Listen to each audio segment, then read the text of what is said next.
Cool. All right. Hello, Michael. It's so great to have you on the show today. I really appreciate you taking the time. Hello, and I really appreciate you having me. Yeah, looking for an expert in this area and found your name and was quite impressed that there was actually someone who had air quality as their expertise. So I'm just curious. I mean, how did you even get into this field? It seems like there has to be some story behind it. Yeah, I don't think most kids dream of becoming an air quality specialist as they decide what they're going to be in life. And for me, it really started happening after Hurricane Sandy happened in the Northeast. My dad's been in construction since I'm 5. And so I've been around it my entire life and working for the family business in and out of college. I started seeing this pattern of people getting sick in the Northeast right after Hurricane Sandy. And I think that's when I started to realize that there's something more here that we're not paying close attention to. And after working with thousands of people, fixing their home and their air quality, and watching people miraculously get better, that's when I started to realize like this is something very important. Mhm. Excellent. I mean, as a dietitian, I do my best to really try to provide the most holistic experience for my clients and understanding, as you know, that, health is not just your gut or it's not just your brain or it's not just your lungs. It's, we're a whole system. And not only that, but the environments that we live in are so important and integral to not just general health, but even these more extreme examples of things like autoimmune disease and, as you mentioned, Lyme disease, like these things that we may not realize are impacting our health. So I'm just so glad that you're here to help bridging that gap between this specific topic of how our air quality or our homes in general, how they can impact our health. So I know it's kind of a loaded question to start off with, but I mean, what impact does air quality have on our health or quality of our homes in general? I think a tremendous impact. I think probably a lot more than we ever could realize or imagine. If you look at health as a full circle here, we know that genetics and epigenetics play a factor in our health and well-being. We understand that the food we eat and the water we drink has a profound effect on our health. If we eat crappy food, we're not going to feel so well. We're going to cause some disruption internally. If we drink bad water, we're not going to feel so well. We can get really sick. And we understand that, but we don't really understand much about the air we breathe. And that's really remarkable because we take over 20,000 breaths per day. So it's one of those things where you are breathing a lot of stuff in. If you ever sat near a window on a sunny day and saw that ray of light peek through and saw all of those dust particles floating in the air, you'll really quickly realize you're breathing a lot more than just oxygen every time you take a breath. And what's really interesting is, you could be breathing in viruses, you could be breathing in bacteria, mold, VOCs, formaldehyde, radon, all kinds of things. And it's not something that typically is on our radar, and it needs to be. Hmm.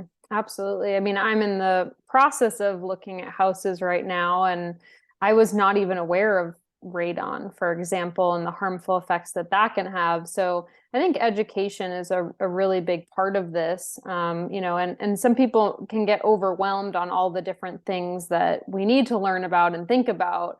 But I think you're really going to help break it down into some pretty simple tips of how we can really implement some lifestyle changes. So my first question for you is like, what are some signs to look for that may indicate that somebody might have specifically mold in their environment? Because this is something that comes up a lot with my clients, is mold toxicity. We do a lot of functional testing in my practice, and we tend to find many different species of mold. Yeah, I mean it's really interesting. The rise of mold toxicity. I mean, when I was doing this about 11 years ago, and I just started out, it was not a term you heard much about, and you hear a lot about it today, which is a good thing because it means that awareness is headed in the right direction, and the more educated we are, the more likely we're able to be on top of it instead of this adverse effect of it. With mold or bacteria, because bacteria is another problem that people have. It's just that mold's easier to test for and identify. So it typically is the common denominator that people look for.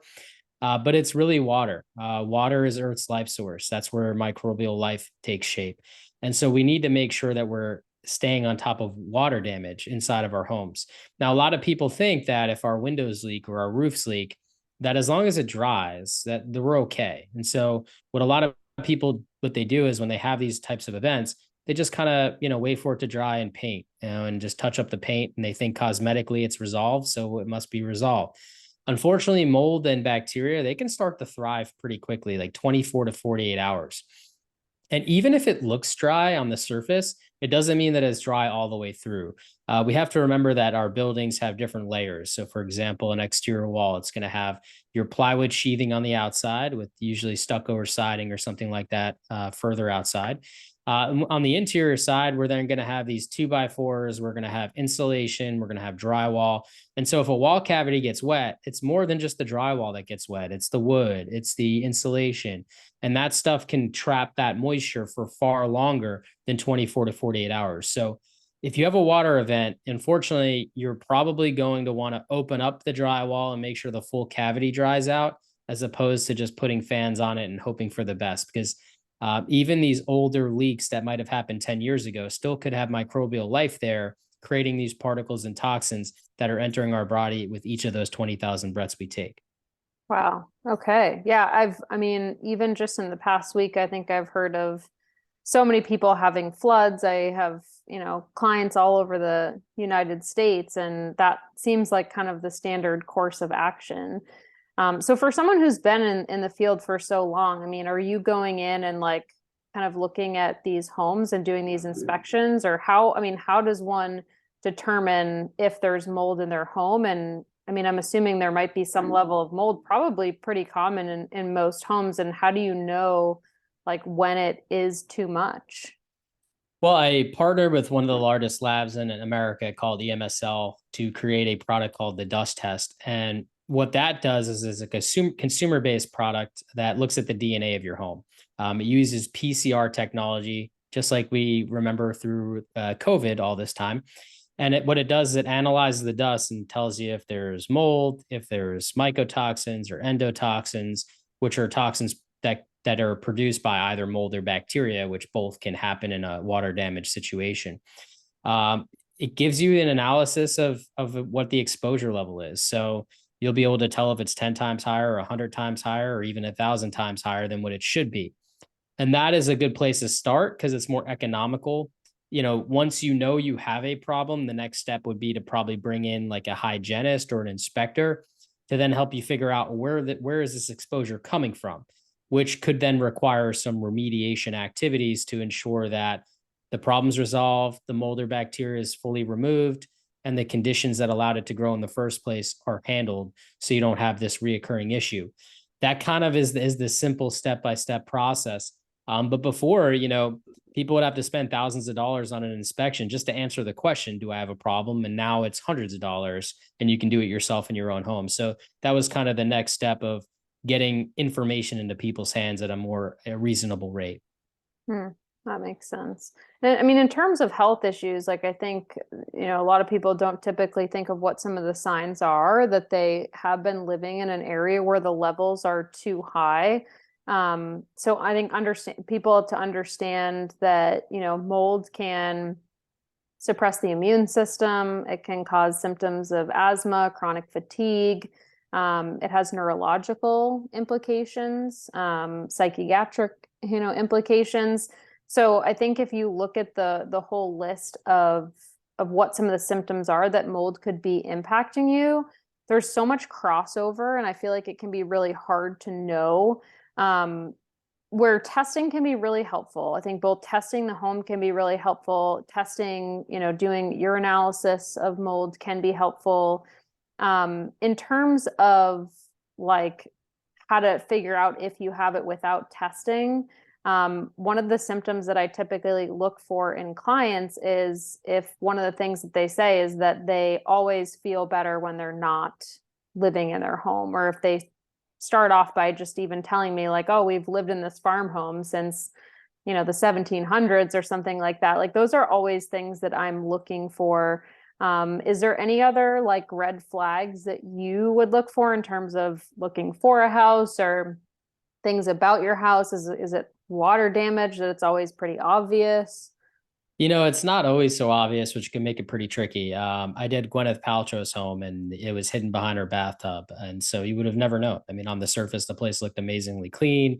Um, you would never have guessed, and then you lift up the bathtub, and boom, there it is, right? And so it's one of those things where, unfortunately, you got to kind of look for those red flags or test. Of course, testing provides the most accurate information.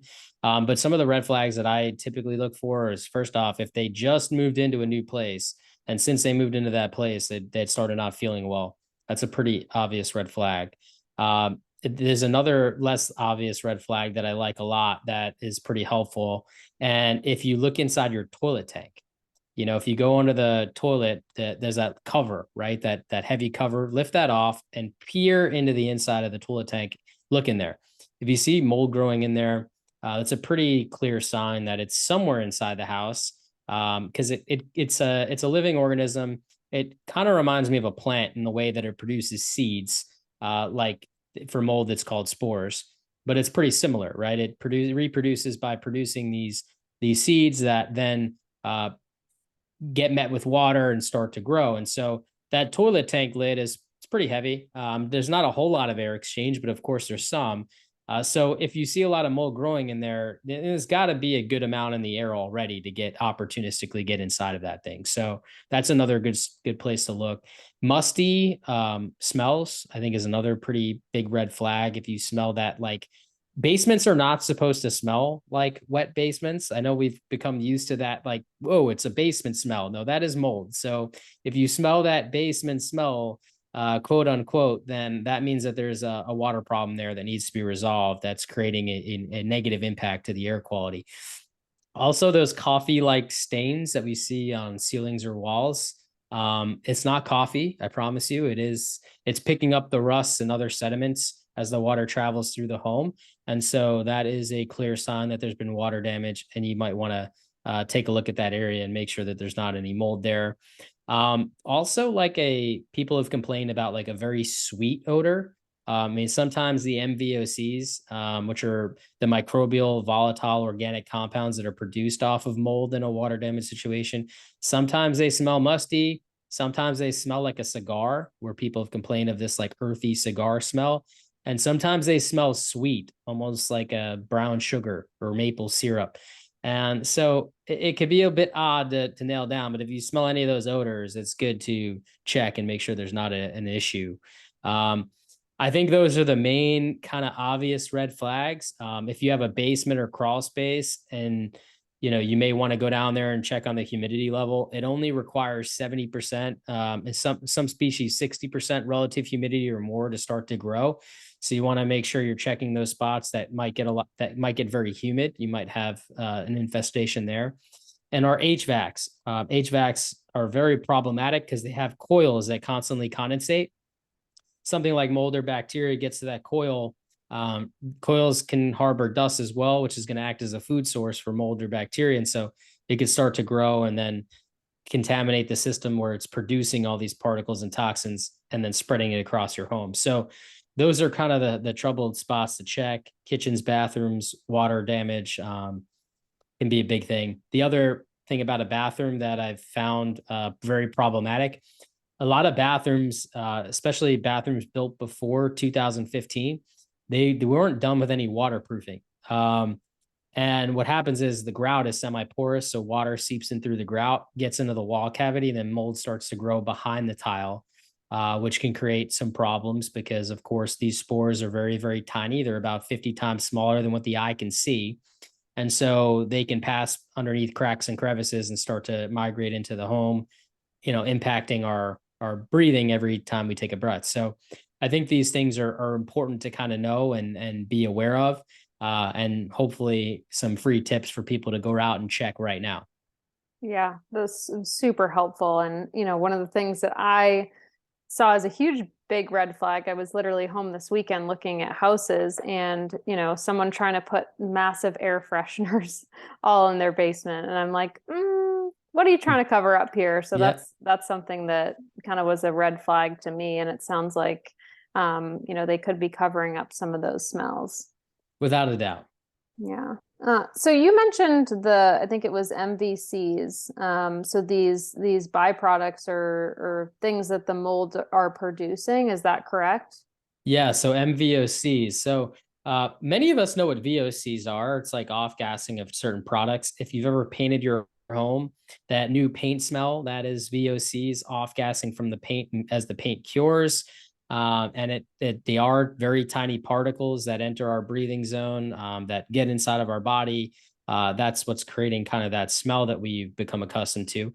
Everything has some level of VOCs. Some are more harmful than others, of course, just like certain species of mold are more harmful than others. And so it's something to be aware of, because when you're smelling these odors, it's actually these tiny particles that are entering the body. And that's what is producing that odor. Hmm. Okay.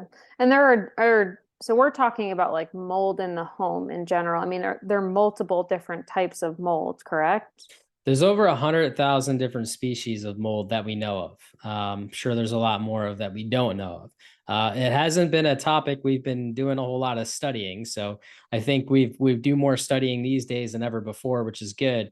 But we still have a long way to go. But there are a lot of species, and when we're looking inside of homes, there's typically 36 to 40 different species we're looking at that we know are problematic, that tend to thrive in water damaged buildings. And so we always look at trying to understand if those species are present, if they're very high, and how to get those lower.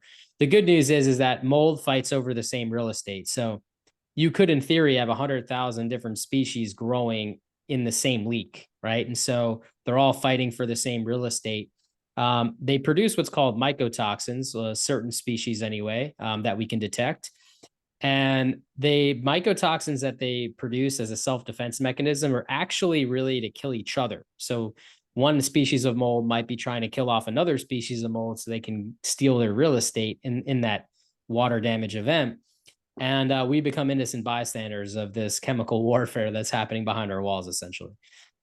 Wow, it's incredible. Yeah. So when we do testing in the body, testing for mold is a broad term, but looking at mycotoxins as well, kind of the breakdown of each of those things, and that's what really helps us understand kind of where these are coming from, which kind of brings me into my next question for you of like, I mean, mold from just, of course, exposure from our environment, but also like dietary mold, things that we can get from coffee or, mushroom powders or, food sources of mold that we can get. We can find it in cereal grains, nuts. And this can also contribute to our overall load of, would you say mycotoxins? And so is that something that, you've seen in the research as well? Totally. I mean, you can get mycotoxin and mold exposure from nuts, seeds, grains, coffee. Those are probably the biggest offenders. And so typically when you're in that healing process, you're looking at probably taking that stuff out of your diet, or working with companies that maybe have more stringent tests for mycotoxins of their products. I don't know if anyone's familiar with Dave Asprey, but he was pretty much the godfather of testing coffee for mycotoxins and making sure that people drank better coffee. And that's a step in the right direction. We need to kind of do that with a lot of the different products out there. There are FDA regulations around mycotoxins, and there's supposed to be limits and thresholds. But unfortunately, there are a lot of farmers out there and not that many FDA agents, and there's not that much. While it's regulated, there's no oversight because you just don't have the manpower. And a lot of this stuff also comes from overseas. I mean, some of the coffee you might be buying might come from Costa Rica, as an example, and you just don't know because they don't have stringent testing protocols over there, right? And so it is difficult. And so you want to kind of look at the different products, seeing what their guidelines are, and deciding whether you even want to eat or consume those products, and make that decision. But what's really interesting when you test the body for mycotoxins, you could do an organic acid test, right? You can do the urine analysis. I'd say like 99% of the time, we find a correlation of whatever mycotoxin they have, and that mold that produces that mycotoxin is abundant in their home. For example, ochratoxin A and aspergillus. We typically will see aspergillus at least 10 times, sometimes more, higher than what it should be. And then you see that they have high levels of ochratoxin A or trichothecenes and stachybotrys, right? And so it's really interesting to see this all kind of unfold, because it was really you have some camps who believe that you get more mycotoxin exposure from food. You have some camps that believe you get it more from just the indoor environment. I think it's a combination of both. There's no doubt. But in some of the research that I've done and in some of the real life examples that I've seen, I see air quality being a much worse offender, just because if you have a mold problem inside your home, you're going to be breathing in a lot more than you are eating some of these foods. And so there's something to pay attention to there. Oh, that makes a lot of sense. So, I mean, the just living and breathing that exposure versus, eating some nuts, seeds, or grains and things like that as part of a balanced diet doesn't seem like it would be as concerning, which makes sense. There was a woman I spoke to literally 2 days ago, right? Who we tested her home. All the levels came back really good. She had a very slight elevation in aspergillus. She had uh, probably a medium to moderate elevation in ochratoxin A. And she also, when I'm looking at the test results, I'm like, I don't really think this is coming from the environment. It's barely elevated. Maybe there's a little bit, and you could definitely improve this. But she did tell me that she's been eating these walnuts, and she's like, every time I open the shell, I'm seeing black stuff on the inside of the shell, and I've just been eating them. I said, well, that might not be helping either, right? And so there are some cases where people are getting it from food. There's no doubt. But I definitely see a lot more cases where they're actually getting it from the air quality, especially as they've improved their diet, over time, as they've tried to figure out what's wrong with them. Sure, absolutely. And the body in and of itself, right? Like in a perfect world, we'd not have any exposure to any toxins and, essentially live in a bubble, right? Yeah. So I think I want to also highlight the importance of supporting the systems of the body that the detoxification pathways, our liver, our gut health, because all of those systems are really important for being able to be more resilient to these types of exposures. So of course, if you have mold exposure in your home, you need to be hopefully relocating, or, we can talk about some other options that people have if they don't have the option to relocate right now. If anybody's seen the Yeah. housing market, I can understand why that's not always feasible, but supporting the liver, looking at even just food sources, things like cruciferous vegetables and broccoli sprouts, and making sure that you're eating enough fiber to properly eliminate and have healthy bowel movements and a healthy balance of, bacteria in the gut to support your immune system. So, not just focusing on the toxins or the pollutants to the body in general, but just understanding that we need to support the system, our bodies, all the time in order to be able to get rid of these things, even if we're going through a protocol. Because anytime I have a client who's going through a protocol, whether it's trying to lower levels of heavy metals or mold or whatever it might be, we can't just go in and say, okay, here, take these supplements and your body will just do what it needs to do. A lot of the times we have to support the other systems, whether it's, supporting secretory IgA in the gut, whether it's supporting the liver because they have poor methylation. So we really need to make sure that nutrition and lifestyle are part of this process most of the time. Totally. I'm not a doctor, but I am a human being. So I feel like I could say this as a human being. Um, a lot of people want instant gratification when it comes to health, right? And I lost 35 pounds last year, but I had my own detox issues that I was conquering over the past couple of years. And in that journey, I lost 35 pounds. It took me an entire year to lose 35 pounds, right? This was hard work. every single day, making these lifestyle choices of who I wanted to be versus who I was becoming. And it doesn't happen overnight, right? And the same thing with detoxing and mold exposure and all that kind of stuff. It could take a year to get to where you want to go, right? And I think people need to be mindful of that. It's the different steps, it's these small steps that we take that lead to the larger outcome. And I think we live in an age where you can get anything delivered to your door in 2 days. There's almost instant gratification anywhere you look. And we have to just be mindful that unfortunately our bodies don't work the same way. And it takes time. It takes time to build muscle. It takes time to detox. It takes time to lose weight. It takes time to get, from not feeling our best to feeling our best. And there are different steps that you can take, and doesn't mean that something isn't working if it doesn't switch on like a light switch, right? And so I want people to be mindful of that the health is a journey. And when it comes to improving air quality, that's also a journey, right? You have to take different steps and then test and make sure that those steps have taken shape in the right direction. You have to verify that things are going the way you want them to go. And then you start to feel the difference in these incremental steps. I've seen some miracles where within 7 days, people are, removing GJ fading tubes and all kinds of crazy things. But I've also seen people, just slowly recover over the course of the year. So I think it's really important people know that side of things too, because it happens all too often where people are like, I just want to be better right now.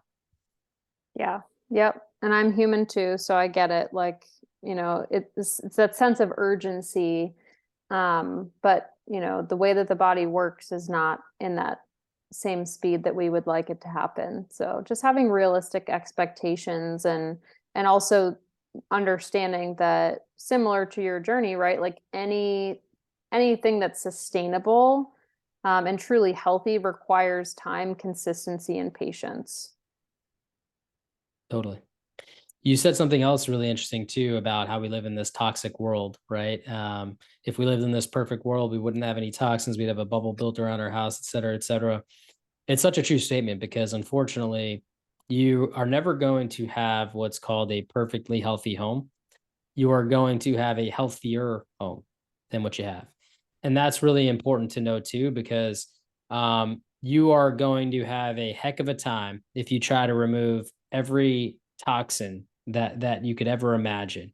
You would be spending more time reading food labels and researching products that are manufactured and all these crazy things, and you would spend more time looking at those things and living life, right? And so you want to do the best you can. And I think that's important. And some people are going to be able to afford and have the luxury to take maybe bigger steps than other people. And unfortunately that's part of everything that happens.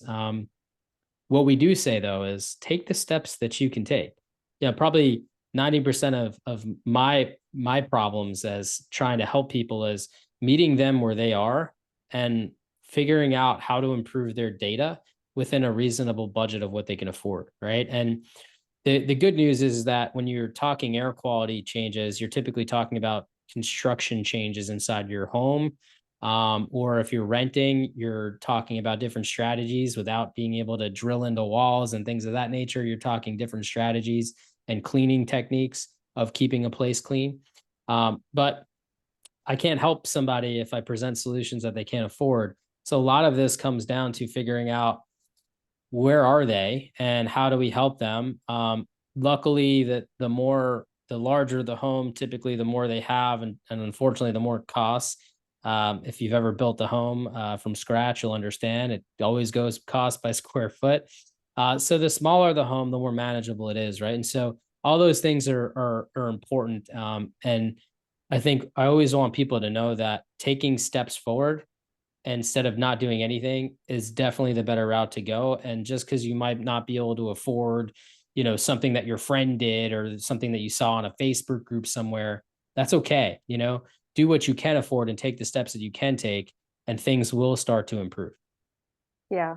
On that note, I mean, what are some, tips that people can take? Obviously testing could give you insight into what's going on and what's in your environment, but let's say they do find or they suspect that they have a mold issue or an air quality issue, what are some things that they could do to help improve that other than just moving out or complete remediation? Okay, so first I want to explain organism and particle. There's a bit of a difference there, and that will lead into the discussion. When you have mold inside your home, it starts off as a particle. You have a water damage event. That particle starts to grow into a living organism. That living organism now starts to reproduce and create particles.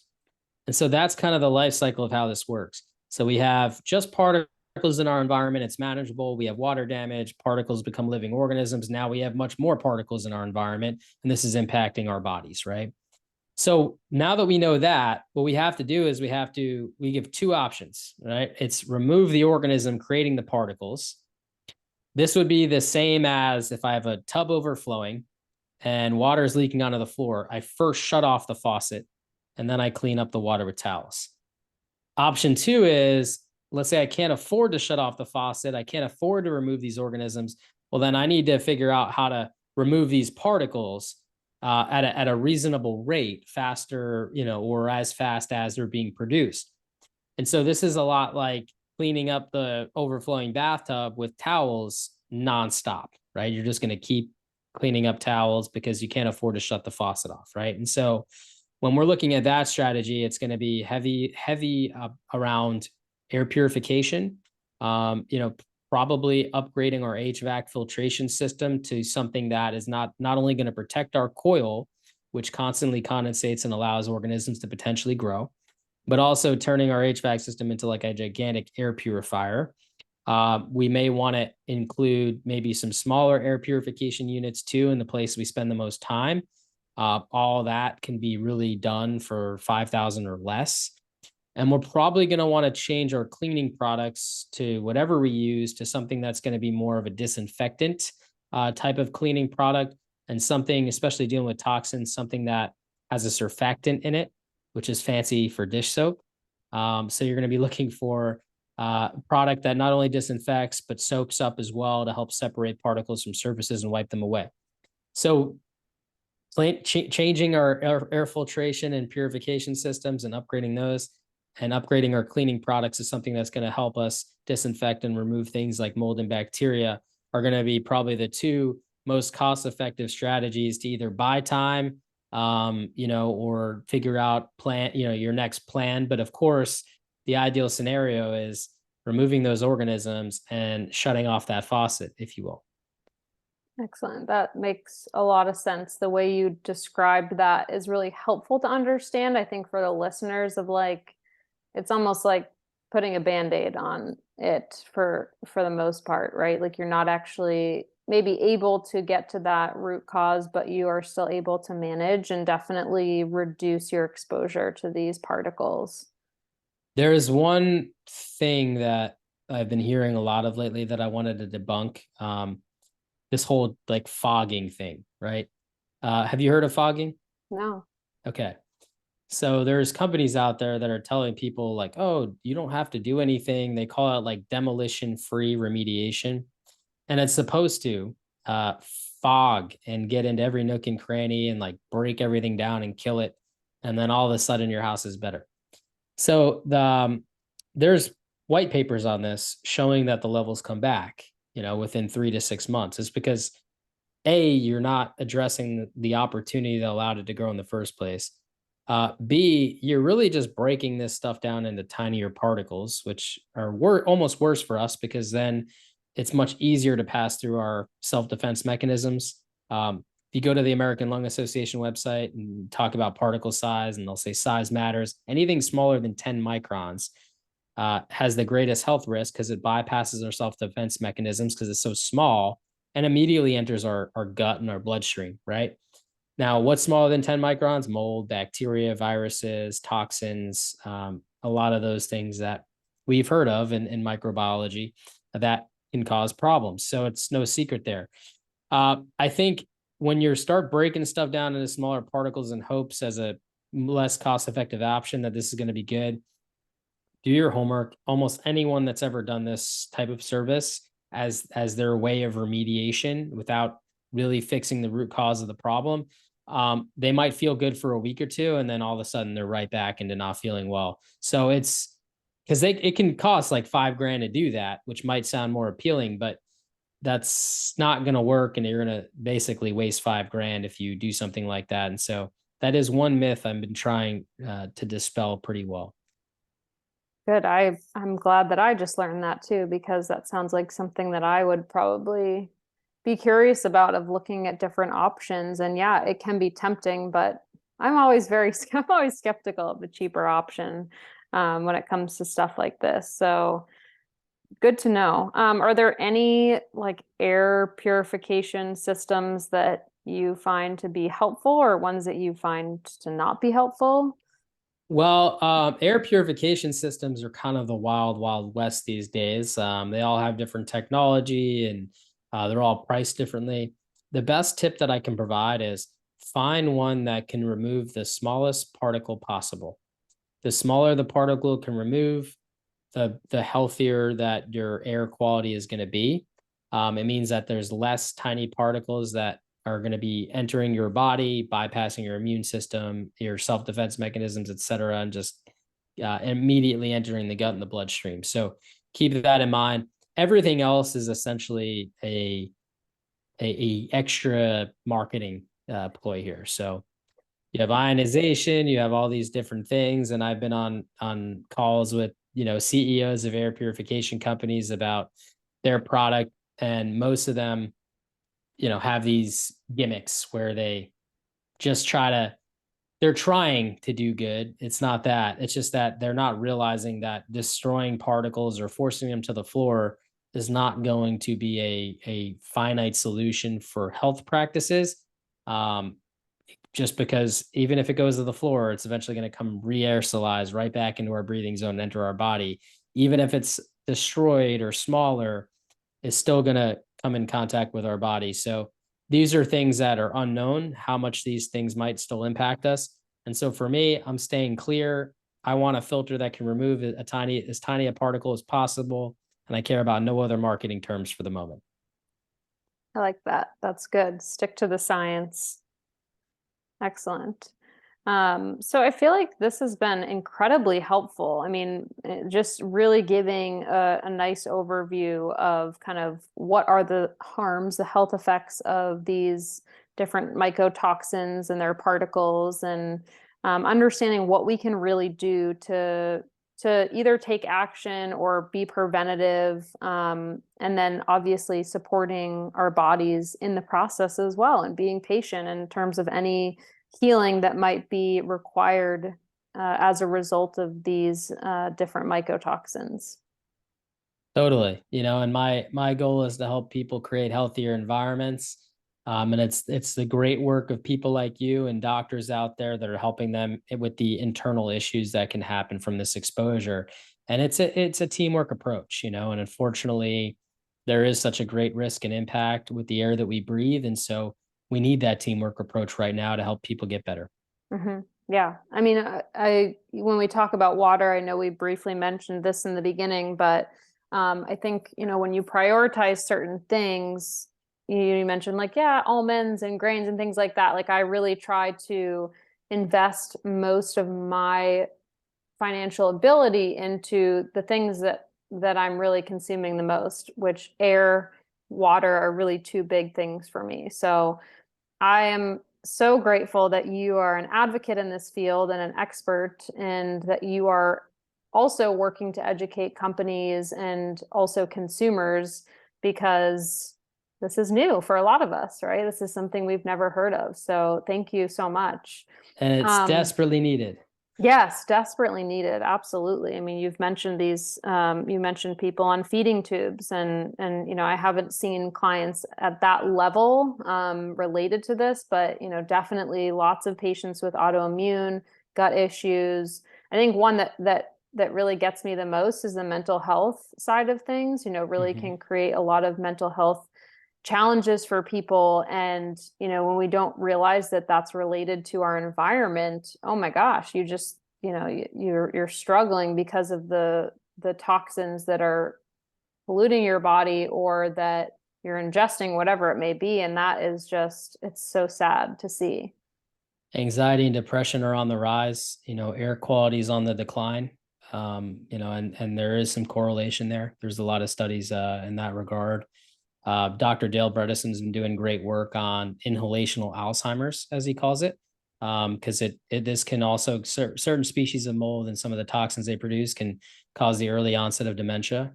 So there is a profound mental impact. We have a lot of people in the pans and pandas community Mhm. impacted and seem to have worse triggers and worse symptoms when they're in not good environments. We're learning a lot, and we're learning quickly. But this has a pretty far reach, and so I please plead people to always check your environment and create the healthiest environment you can. Mhm. Amazing. Well, this is the most important question before I let you go. It is, what is your favorite childhood memory with food? What is my favorite childhood memory with food? To be honest, there's this one childhood memory I have is with and it's the same memory with both of my parents, sometimes together, sometimes separately. Um, and I would this is not a good dietitian food, by the way, so No I'm just rules throwing this here. out there. Um, I'm probably 8 years old, and there was every time my parents and I would go to church, again, sometimes together, sometimes with my dad, sometimes with just my mom. There was a Dunkin' Donuts that was on the way there and back, and they used to have this thing called Dunkachino. Okay, it was like this basically this amazing, probably definitely loaded with sugar, like hot chocolate type drink and a bagel with cream cheese. And living in New York and New Jersey for most of my life, it is not even a great bagel at all. But for some reason, just that combination, and just the communal feeling, being with my parents and going back and forth, and so just like you always kind of knew that there was a large percentage of chance of opportunity that I was going to get this delicious combination of food after going to this place. And so I think that childhood memory always kind of every time I pass the Dunkin' Donuts, I remember that, and then I choose not to go to Dunkin' Donuts anymore. But but The it's good to be ingrained in my memory, so I'll always remember what that tastes like. That's awesome. I love that. Oh, well, thank you for sharing that. And so if people are looking to connect with you, I mean, you've got tons of different resources on your website, and you have many social media pages. Where would be the best place for people to find you, as well as your company? Well, I'm definitely most active on Instagram for social media purposes. I try to respond to every message, and I do succeed, although it may take a day or two. But um, website wise, you can go to homecleanse.com. That would probably be the best way to interact with me if you're looking to maybe get your home checked. And then we have a nonprofit called Change the Air Foundation, and that's changetheairfoundation.org, where we advocate for not only the awareness and education, but research as well, which is very fundamental to change.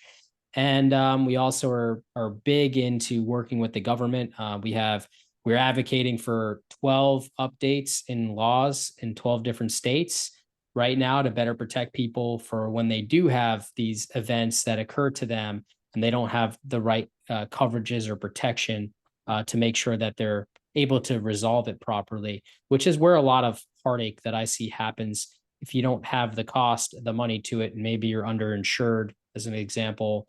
People get stuck into these desperate situations, and we need to improve that because it affects all of us. I may buy a house today, and that's already happened to me. I'm literally moving into a house next week. Um, and it may have problems and I don't know about it. Same thing for you, and same thing for our neighbors and friends and loved ones. We have to stop that cycle from just repeating itself because it's creating an issue. And the only way we do that is to make sure that the government is assisting us with good information and good resources, and that also insurance companies are assisting us with good coverages and good results when we do have these problems. And sadly, it's too far and few between currently. Mhm. Yeah.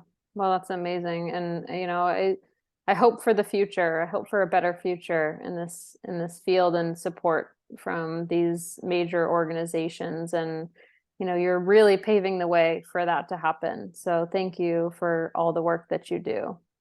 And thank you for giving me this platform to help create more awareness and educate. And I really appreciate that. And it's going to take a team of us, a village of us, to get it done. So thank you. Absolutely, Michael. Well, have a wonderful rest of your day, and it was great to finally meet you. Thank you. You too. All right, bye-bye. Bye.